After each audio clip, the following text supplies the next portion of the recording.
The Chiefs are flying west, not south, to take on their biggest opponent of the season. And I got their game plan for the Rams coming at you right here.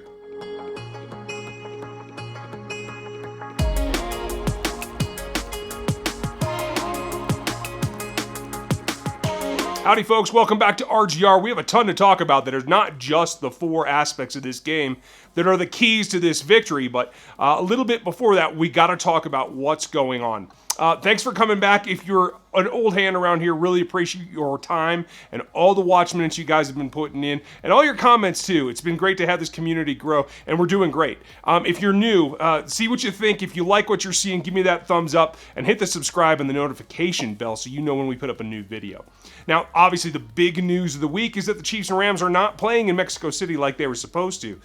That field is in such disarray that the NFL got together with the behest of some of the players on both sides, as I understand it, and they talked with the NFLPA as well. They sent down folks to the stadium, both from the league as well as the team field maintenance type folks, to take a look at it because there were mandatory inspections and they just weren't good enough to pass. So what ended up happening is that the team has decided that they're going to abide by the rules that the NFL put down, and the NFL has decided to flex that game out of there. They're going to LA.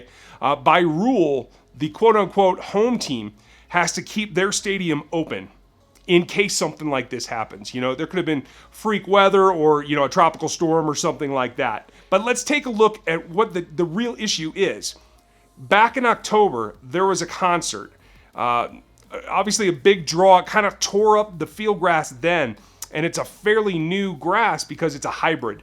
They changed the field surface this year, making it partially grass, partially artificial, and that means you can't just rip it out and replace the whole thing and hope that it grows back. So they've been battling this for a couple of weeks. In fact, Clark Hunt said that they started to talk about it a few weeks ago. Let's hear from him, thanks to Nate Taylor from The Athletic. Really been in charge of the field down there and have worked with the NFL over the last several weeks. And when the concerns first surfaced 2 or 3 weeks ago, the league and the Rams sent their personnel down there, inspected the field, talked to the folks at the Estadio Azteca about trying to improve it, and unfortunately it just didn't happen. And so the decision was made by the league in conjunction with the stadium officials that the field was not in condition to host the game. Well, I would say it's 100% player safety. That's really what the decision was about, was not having the players playing on a field that wasn't safe.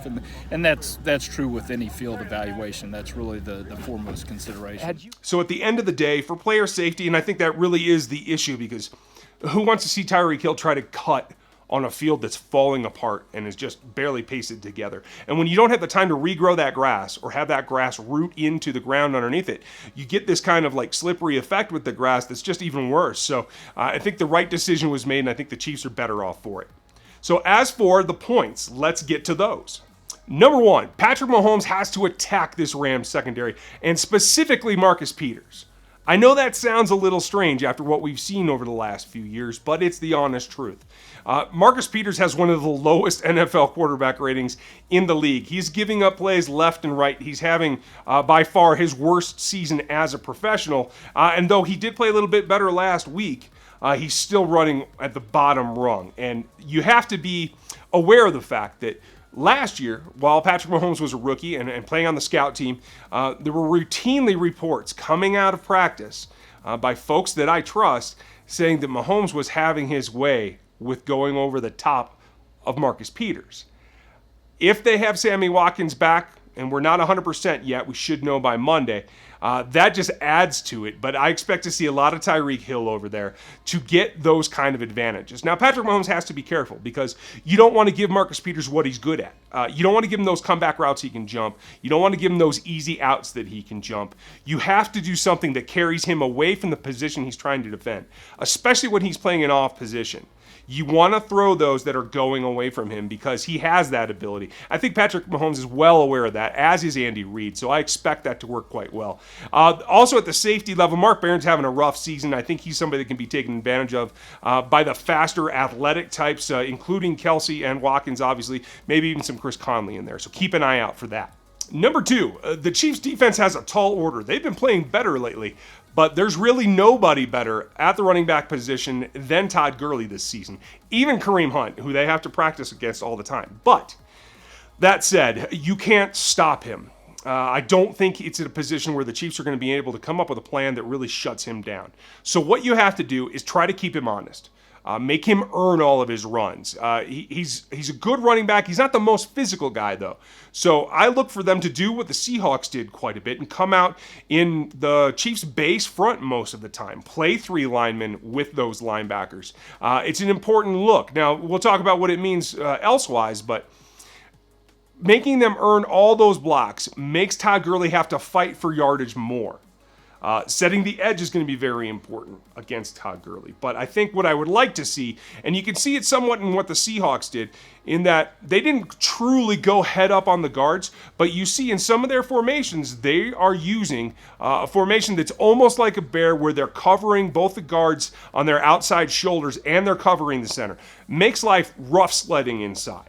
Now, you also have to hold your point of attack, especially if you're the guy getting double-teamed, Chris Jones. But that's something that you have to do, and it's about execution. Schematically, I think they have to man up and play that bigger base front. Now, they also have to put in the effort to be disciplined on both the D-line level and the linebackers level. This is a big Reggie Ragland game, in my opinion. He has to play sound football. He can't guess. He can't over-pursue. He has to be the leader out there for what I think is still going to be a lot of Ben Niemann. We're hearing Anthony Hitchens might limp his way back over there, but Ben Niemann's an athletic guy. He can get around blocks, but he doesn't take them on that well. So also the thing that will protect him is having more linemen in the game. So I expect them to play more base this particular game until they have a chance to go away from it. And if McVay decides to abandon some of that running and go to more of the spread formations, then they can back out of it. But to begin with, be disciplined against the run. Number 3, for the Chiefs offense, they have to attack downhill with the run game as well. There's no way of getting away from Aaron Donald. He is a monster, particularly in the pass rush. They're going to have their hands full with Wiley and Ryder in there. It's going to be a question mark. But double teaming is double teaming, and he lines up on that right-hand tackle of the defense quite often. So I think you're going to have a chance to get Irving on there too. And they have to attack inside.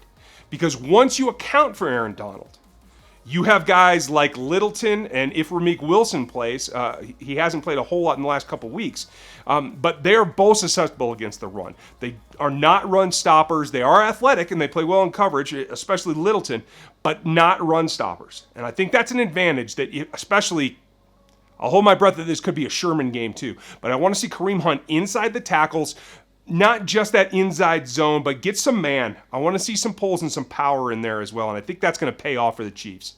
And lastly, the Chiefs defense has to hold tight on what is a slightly depleted Rams offense. Without Cooper Kupp, who's out with an ACL for the season, it's going to fall to Josh Reynolds to come in and replace him for most of the snaps. Now, I don't know if it's going to say that the alignments are going to stay the same because Kupp ran a lot of his routes out of the slot. And I don't know that Reynolds is so akin to that. I think he's better outside.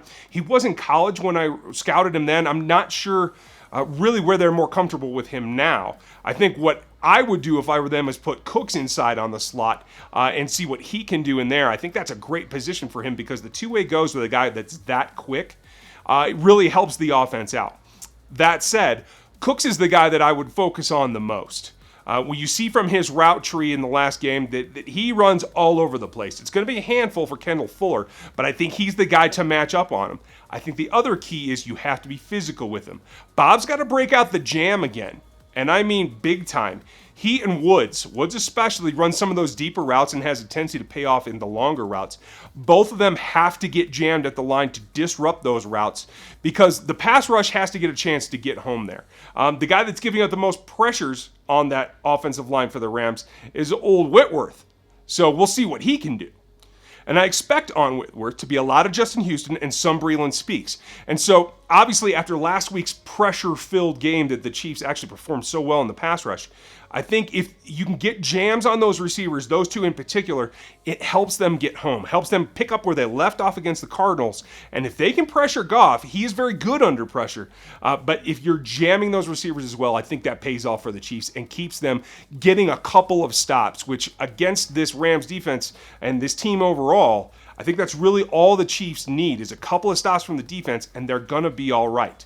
Look for special attention to be paid on passing downs, because if you're playing that big base up front to protect against the run, when it is a passing down, I think you do have to swap out, and you got to get Dorian O'Daniel in there because he's the best chance to cover Todd Gurley, who is good in the pass game as well. I think this could be a lot of platooning based on down and distance for this Chiefs defense. And a dark horse, pay attention to the tight end Everett.